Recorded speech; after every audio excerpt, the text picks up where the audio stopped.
આજે કિશોર મંડળનો કાર્યક્રમ જોયો. એમાં જે ડાયરો જામ્યો એ તો બહુ અદ્ભુત કામ થયું. ડાયરા જેને ના જોયા એને આ ડાયરા જોવાથી ખબર પડે કે ડાયરા આવા હોય છે. પણ બીજા ઘણા ડાયરાની અંદર તો કંઈ અલગ મલકની બધી વાતો થાય. બાપુ પધાર્યા હોય તો ઉકાની નેર પણ ઉકો પડ્યો હોય નેર ફૂંકતા જાય ને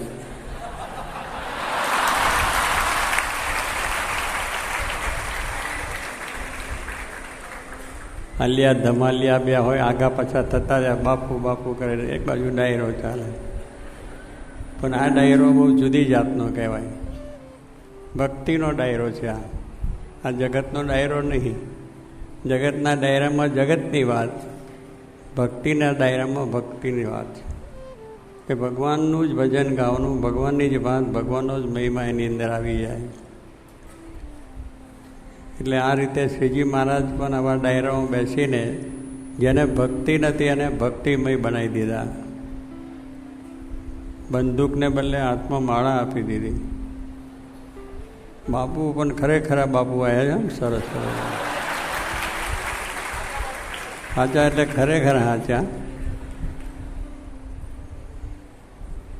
છોકરાઓ બિચારા વાત લઈને તો આવ્યા હતા, પણ જ્યાં બંદૂક દેખાય બાપુની ત્યાં થથરી ગયા.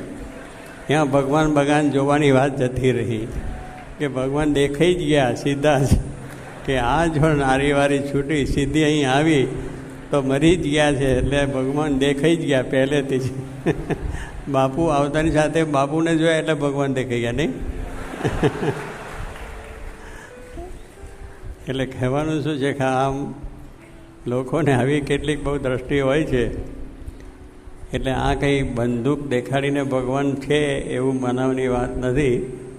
આ એક કાર્ડ છે કે કાર્ડ જ્યારે માણસને આવે છે, બંદૂક એ કાર્ડ છે. એ કાર્ડ જ્યારે આપણને આવે ત્યારે ભગવાન દેખાય છે કે હે ભગવાન આવે તું મારી રક્ષા કરજે. એ ઘડીએ નાસ્તિકનો બાપ હોય ને તો એ બોલે છે.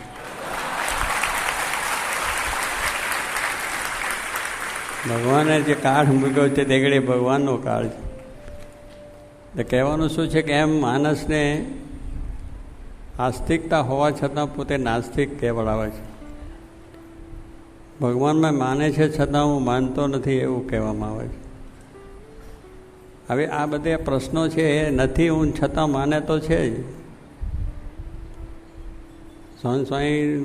સ્વામી પાસે પણ એક ભાઈ આવ્યા કે હું નાસ્તિક છું. સ્વામી કે તમે આસ્તિક છો? તો કે કેમ હું નાસ્તિક જ હું નાસ્તિક. તો કે તમારે મા છે, બેન છે, તમારા પત્ની છે, એમાં કેમ કહેશો કે આ મા, આ પત્ની, આ બેન, આ દીકરી એ કેવી રીતે તમે કહો છો? એ તમને કોને કહ્યું? એ વ્યક્તિ તમને સમજાઈ ક્યાંથી? એ શાસ્ત્રોથી આવી, આપણા પુરાણોથી આવી, આપણા ઋષિમુનિઓથી આવી, આપણા ભગવાન થયા એમનાથી આવી. આજે આપણી છે કે આ બધું બૈરા સરખા દેખી દો તો સરખા હોય તો પછી કહેવાય છે? માને માં જ કહેવાય, પત્નીને પત્ની કે પત્નીને કહેવાય તું મારી માં છે.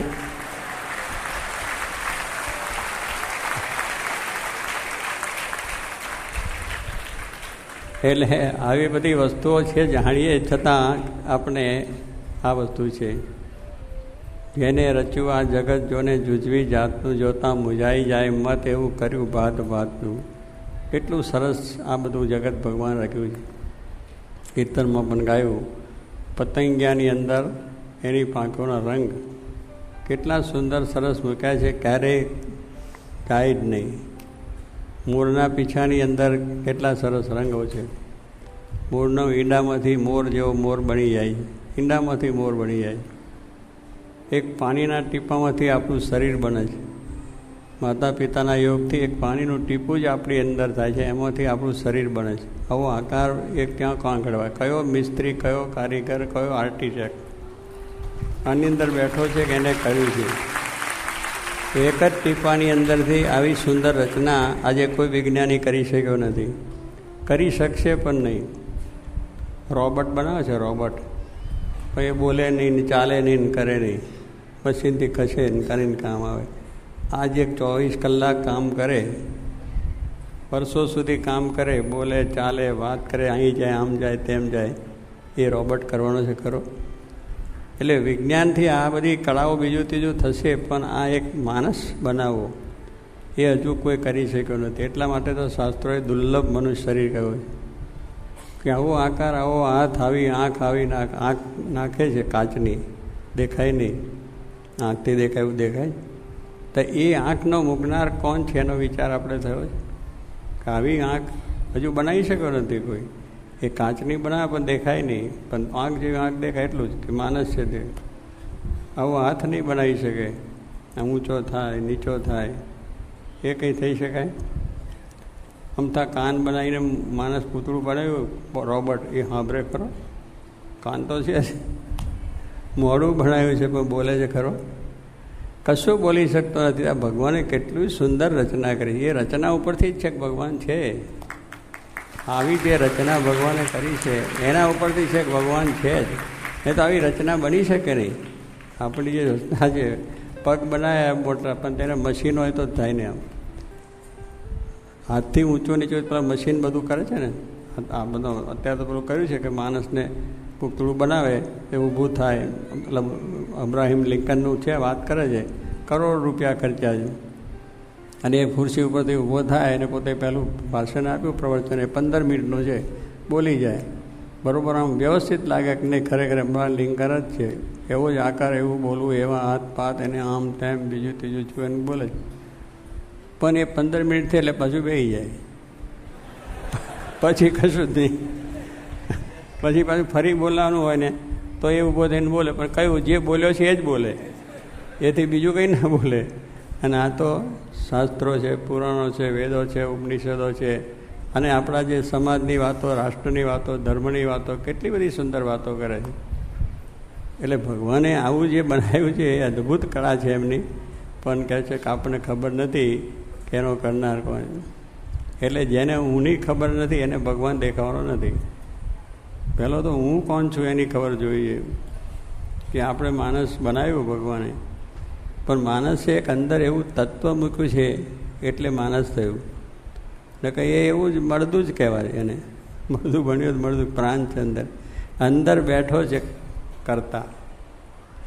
જેને જગત રચ્યું છે એવું મનુષ્ય શરીર બનાવ્યું, એમાં પોતે બેસીને આ બધી કળા આપણને કરે છે. બોલે છે, ચાલે છે, બેસે છે, ઉઠે છે. તમને જોડે એકબીજાને પ્રેમ થાય છે, થાય ખરું? આપણે એકબીજાની સાથે વાત કરી શકીએ છીએ, હેત કરી શકીએ, પ્રીત કરી શકીએ છીએ. એ અંદરથી તત્વ ગયા પછી થાય ખરું? કાઓ ના થા કાકા, ના થા. એટલે એ વાત થશે ખરી? અંદરનું તત્વ છે ત્યાં સુધી આપણને આ બધો પ્રેમ છે, આ બધું હેત છે, એકબીજાના પ્રત્યેની આ લાગણી, આ બધું સુખ દેખાય છે કે આ બંગલાનું સુખ છે, મોટરનું સુખ છે, બીજું સુખ છે. એ જ્યાં સુધી અંદર એક તત્વ પરમાત્મા છે જેને આપણે કહીએ છીએ જોવાનો, એ બેઠો છે. અહીંયાથી જોવા છે એટલે બધી દુનિયામાં ભગવાન દેખાઈ જાય છે. જોગી મહારાજને એ સાક્ષાત્કાર થયો હતો. આપણા મહાન જે આત્માઓ થયા છે એમને એ સાક્ષાત્કાર થયો, તો બધે જ એમને ભગવાન દેખાતા હતા. પૃથ્વીના કણે કણની અંદર ભગવાનનો વાસ છે એમ આપણા વેદો ઉપનિષદો વાત કરે છે. કને કણની અંદર છે. શ્રીજી મહારાજે કહ્યું કે ભગવાન છે અનુ છે, અને અનુના જે આપણે જોઈએ કેટલી શક્તિ, એ અનુનો જો સાંઈ કે કોટાન કોટી ભાગ કરો, કોટાન કોટીનો ભાગ કરે એટલે કોટાન કોટીનો જે છેલ્લો ભાગ છે એમાં પણ અનુ છે.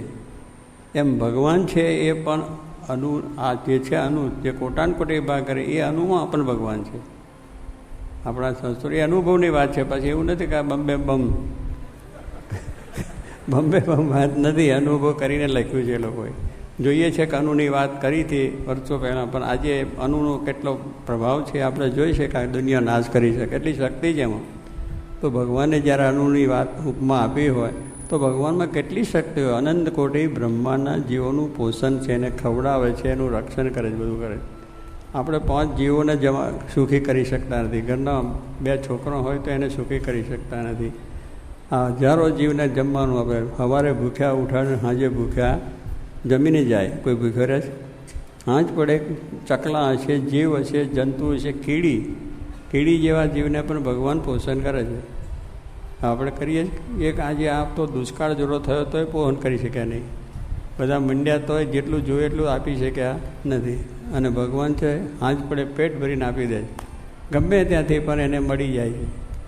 એ એક ભગવાનની કુદરતી કેટલી છે કે જીવને જેને જન્મ આપ્યો એને જીવાડવાની પણ ચિંતા છે. આપણે જન્મ આપ્યો એને રખડતા મૂકી દઈએ, બરાબર છે? નાથા કાકા કેટલા મૂક્યા? જન્મ આપ્યો એની પરવા નથી કરતા, ભલે રખડી ખાતો.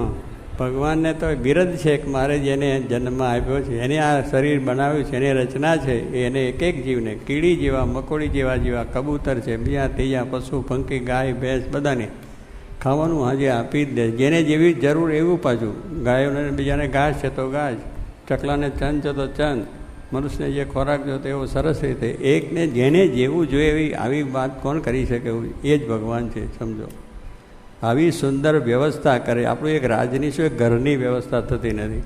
બધાને સરખી રીતે પોષણ કરવું થાય છે, થતું નહીં. એક ઘરની જ વસ્તુ પાંચ માણસો નથી કરતા. પછી ગામનું ક્યાંથી થાય, રાષ્ટ્રનું ક્યાંથી થાય, દુનિયાનું ક્યાંથી થાય, બ્રહ્માંડનું ક્યાંથી થાય? આ બધી અદલ વ્યવસ્થા થાય છે.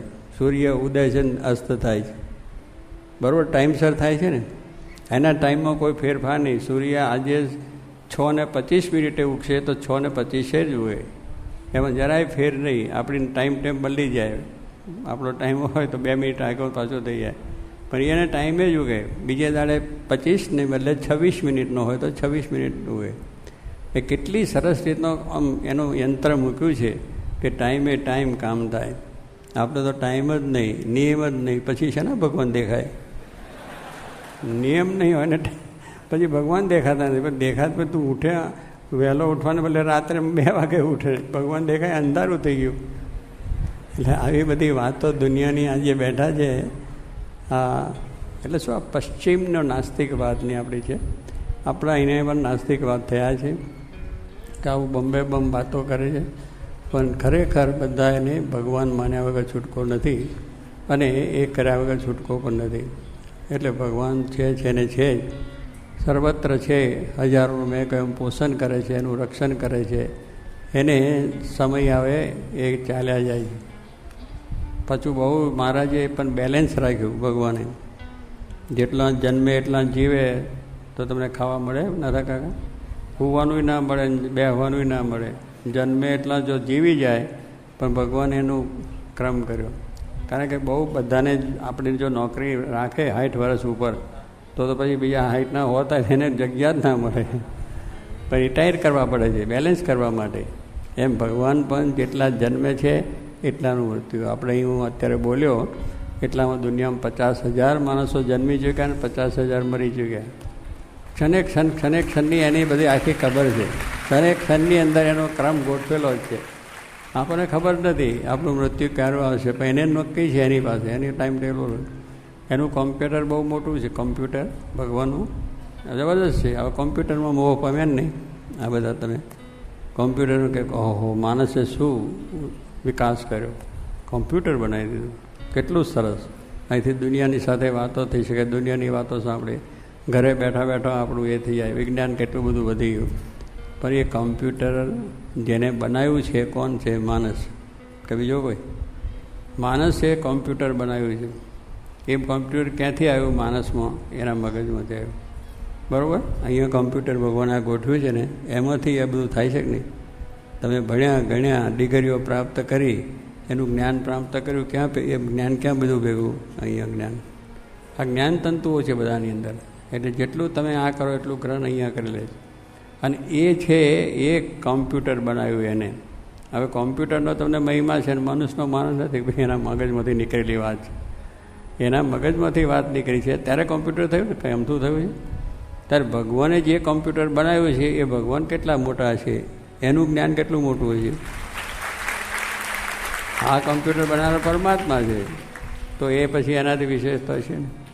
એટલે આ બધી વસ્તુનો જો વિચાર કરીએ અને કંઈક શાસ્ત્રોનું પઠન કરીએ, કંઈ સાચા પુરુષોનો સમાગમ કરીએ, કંઈક ભગવાનમાં શ્રદ્ધા રાખીએ. આ બધા શ્રદ્ધા અને વિશ્વાસનું કામ છે. શ્રદ્ધા સર્વેશામ માતા. આ બધી વાતો છે એમાં સંપૂર્ણ શ્રદ્ધા જ જોઈએ. તમે ખેતીવાડી કરવા ખેડૂત દાણા નાખે છે, વાવવા જાય છે, એ દાણા નાખ્યા પછી એ ખેડૂત એવો વિચાર નથી કરતો કે આ દાણો નીચે જશે કે આમ જશે કે આમ જશે. એને શ્રદ્ધા છે કે ઊંચો જ આવવાનો, ડૂંડું થઈને. અને આવે છે કે નહીં? પૃથ્વીમાં હરખો ગોઠવે છે હોય એ તો પેલા વાવણીઓ વાવે અને વાવી દે છે. જોયું તમે? તો જોઈ લેજો, ના જોઈજો, એ જ ભગવાન છે કે દાનો ગમે તેમ નાખે છે, ગમે તેમ નાખે છે, પણ ઊંચો લાવે છે ભગવાન જ. એને ખબર છે કે આ વસ્તુનું આમ જ થવું જોઈએ. હા, ઝાડ ઉપર ફળ આવી જાય છે, કેવી રીતે લટકાયું, કેવી રીતે એમાંથી એનો પ્રોસેસ કેવી રીતે થયો?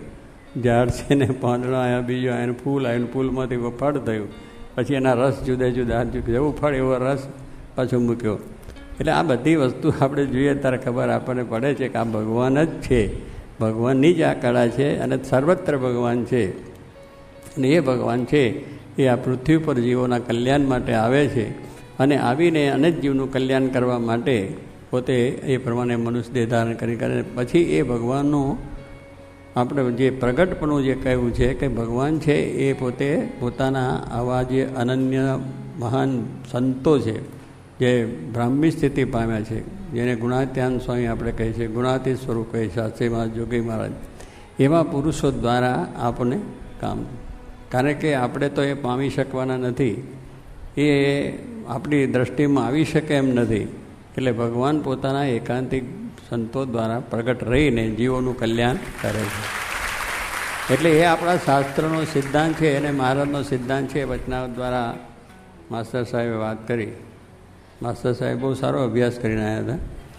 એટલે માસ્તરોનું તો કામ જ છે, માસ્તરો તો આમેય શીખવે ને આમેય શીખવે બધું. માસ્તરો શીખવીને આવા નાસ્તિકે ઊભા કરે ને સારા મને નાસ્તિકે કરે. એ પણ એ ભગવાનની કળા છે. એ અસ્તુ બધું તો એ ભગવાનની જ કળા કે એને એવાય જોઈએ, એને જવાબ આપનારાય જોઈએ. અત્યારે જ આપણે જુઓ ને આ કિશોરની આવો પ્રસંગ કે કિશોરનો નહીં, પણ 2 છોકરાના બાપ કિશોર થઈને આવ્યા. એ ભગવાનની કળા, એ ભગવાનની કળા કે નહીં? હા, કિશોરો છે, કિશોર મનનું ચાલે છે. અહીંયા જો ભગવાને 2 છોકરાના બાપને કિશોર બનાવી દીધા. એટલે ભગવાનની બધી કળા છે, માટે ભગવાન છે ને છે એમ માનીને આપણે ભક્તિ કરવી. ભગવાન સર્વને એવી બુદ્ધિ શક્તિ આપે અને સર્વને શાંતિ થાય એ પ્રાર્થના.